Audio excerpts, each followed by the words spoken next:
everyone, welcome to the shed. In today's video, we're going to be making a neat little jig for the workshop out of scrap wood. Today, we're going to be making a bench hook. Hope you enjoy. This particular bench hook is just going to be made out of scrap, and most people that make them usually make them out of scrap because all it really is holding a piece that you want to cross cut at 90 degrees generally. There's a few other things that the bench hook can do, and we'll get into that a little bit later. But first of all, let's jump in here, cut a few bits of scrap, and we'll actually make our bench hook. Alright, so to start off here, I've just got a piece of scrap.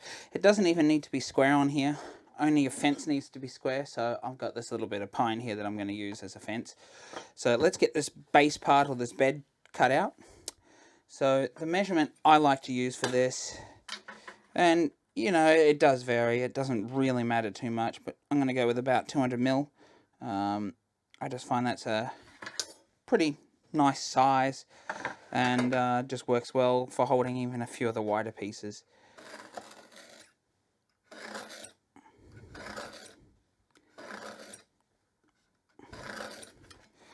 Alright, so what we're going to do is we're going to put it in the vise for safety, and we're just going to cut that off. It doesn't matter how accurate it is, but obviously any chance that you're cross-cutting or doing any hand sawing, it's a good opportunity to develop your skills and try and increase your accuracy.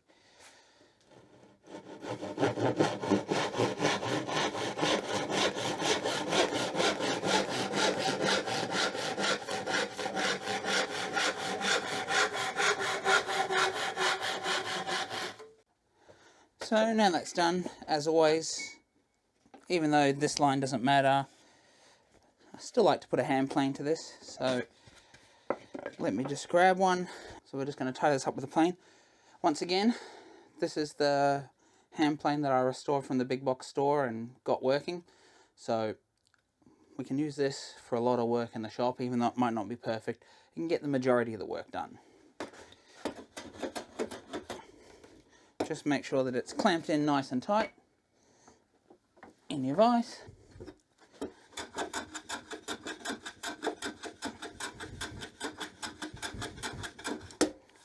We're just trying to make sure this is a little bit nice.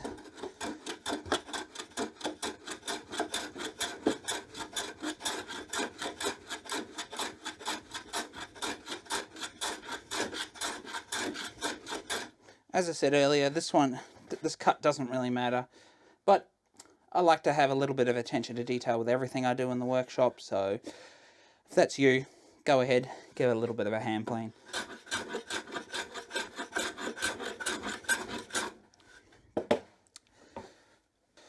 So now that we've got that all chopped and good to go, you can check for square along the back here. Not that it matters too much, because all that really matters is square to your fence that we're going to be putting on here.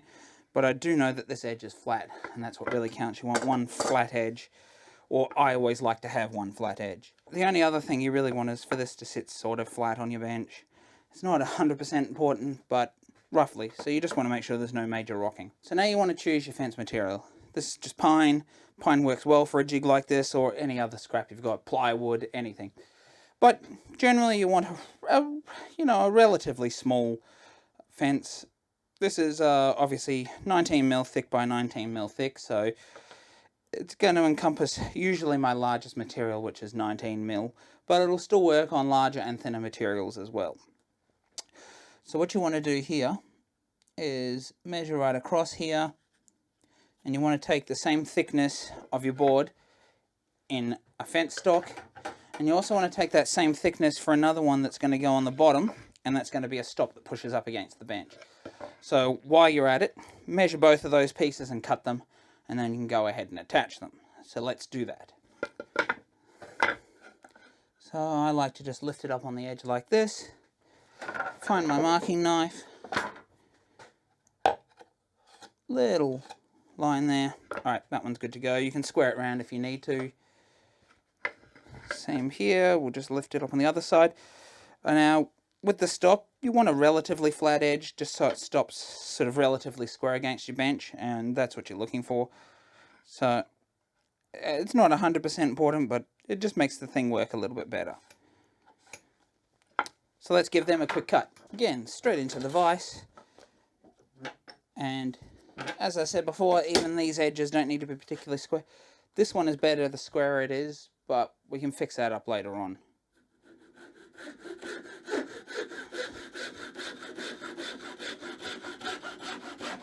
Relatively square, but if you've bought stock, if you've got a stock edge that you know is square, go ahead and use that. So now what we want to do is obviously we need to attach our fence and our stop. So this is the edge that I said was straight, and I will explain that a little bit why we want this straight edge. But first we need to go ahead and attach this fence. With this fence, you can either put the screws in from below or just screw it in from the top. I don't really mind seeing the screws, so I'm just going to screw it in straight from the top. If you had a thicker fence, you may want to put the screws in from the other end, but it really doesn't matter. So, just want to get some screws that are going to reach, which are these ones here that I've got. So what I'm going to do is obviously pre-drill these screws to put them in. I don't want to split either bit of the wood, even though it is still scrap. Now, with this particular type of bench hook, you want to make sure that you've got at least a couple of screws in on this side. Now, this is just arbitrary. I'm just going to strike a line there. So I need to have at least 2 screws on this side to hold that little block, which will be a little block in a minute when we do the next step. So, mark your screws there. So, I think along the length of this one, I'm going to have 5 screws. More or less, up to you, depends on your fence and everything.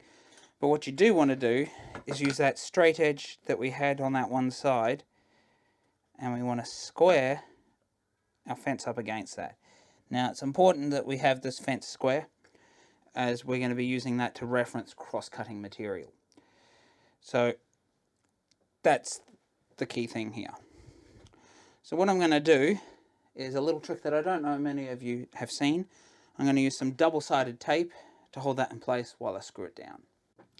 So this is just a very thin double-sided tape, and we're just going to line the fence up on this material and then just cut the excess off.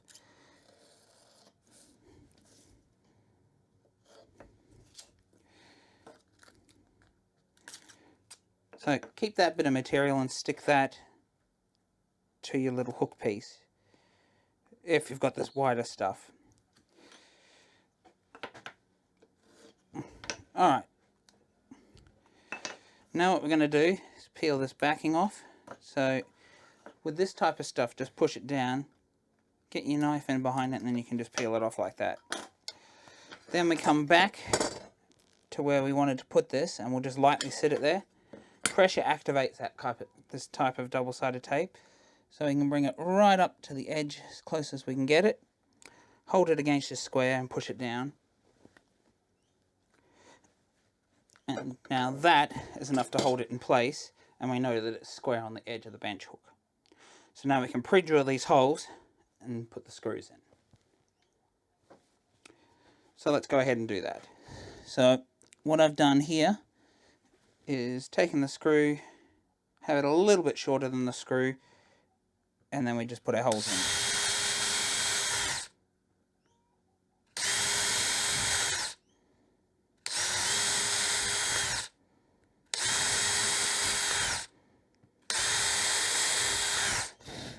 Now you can offset these screws a little bit, but I find that doesn't really make any difference. So now what I want to do is just countersink. I'm just using one of these cheap countersinkers here, as I misplaced my decent one. But for this, doesn't matter, it is fine, so the screws will pull in a degree by themselves. So now that the countersunk, just going to go ahead and put these screws in.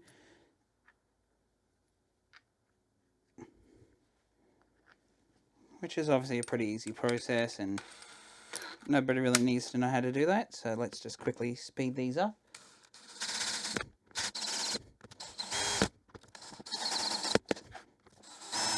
Now I need to repeat the process on the other side, and I'll get back to you after that's on.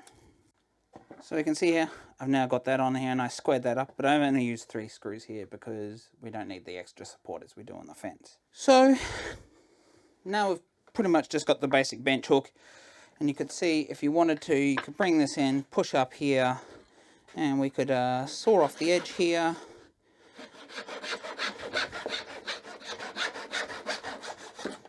and we can cross cut. So this is a functional bench hook. But there's a couple of things that I want to do that increases the accuracy when using such a bench hook like this. And I'll now explain why we had to have these extra 2 screws just here. So I'll bring you right in close here and I'll show you what we're going to do. So what we're going to do here is come in, and where I said that line was slashed, we're going to come in here and we're going to mark a line in here. And I'm also going to square it just on my inside here, just so I get a nice square reference. If you look just in here, we've got a little knife line square reference. So what we're now going to do is saw that. Now you could use whatever saw you're going to use the most on it. So I'm going to be using this tenor saw to saw that little gap. So let's do that now.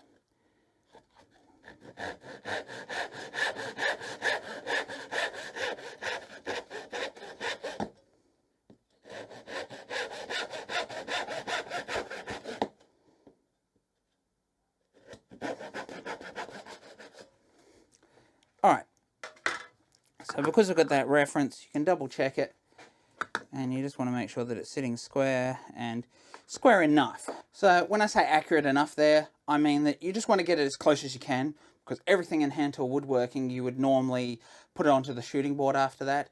So we just want it as accurate as we can get it, so we've got a nice clean cut to start with, even though you may be sawing just off your line.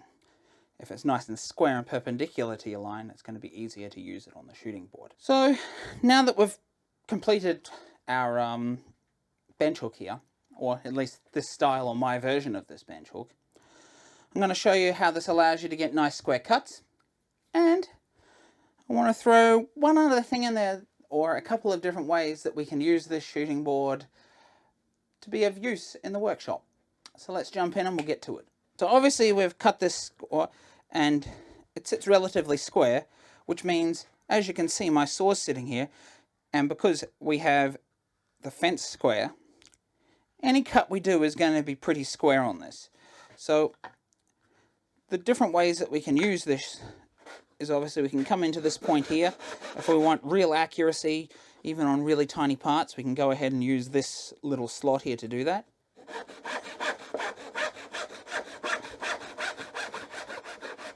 Obviously, after we've done that, if it wasn't square enough, you could use the shooting board, but if we look at this here, I don't know if you can see that, but that is dead square across, and it's dead square across that way as well. Now, obviously, square this way is all to do with the way you saw, but we've got this way nice and square. What other ways can we use the shooting board? Well, I've just got another piece of scrap here. Say we're going to do this, and we just need to rough cut something, but you know, we don't want to cut into our bench. It's too small to fit in our face vise. We've got to angle it in the face vise. Well, you can just come up over here off the edge.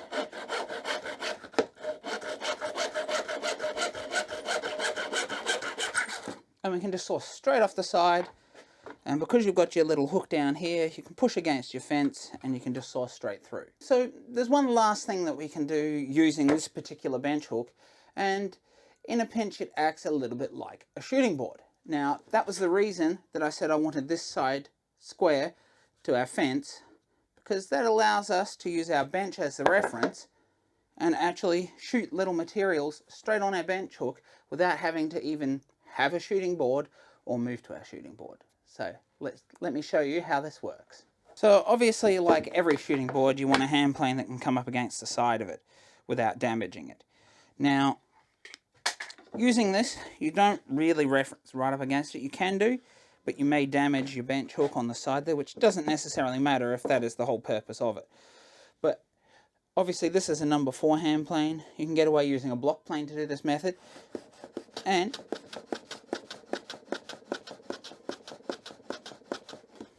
you can just shoot straight on the side there and square up the edges.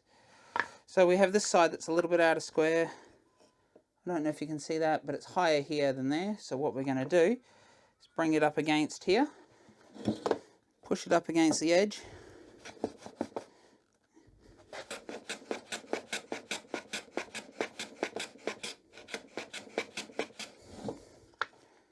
and now this is actually perfectly square in both directions. So as you can see there, this is a very versatile jig for the workshop, and it's great that we're able to use our scrap for something that is so useful and can do multiple different things within the workshop to increase your accuracy. So if you like this video and you'd like to check out some more workshop jigs, please check out the video down here. And if you like this video, please consider liking and subscribing. And if you'd like to follow me a little bit further, please consider pledging on Patreon. Bye for now.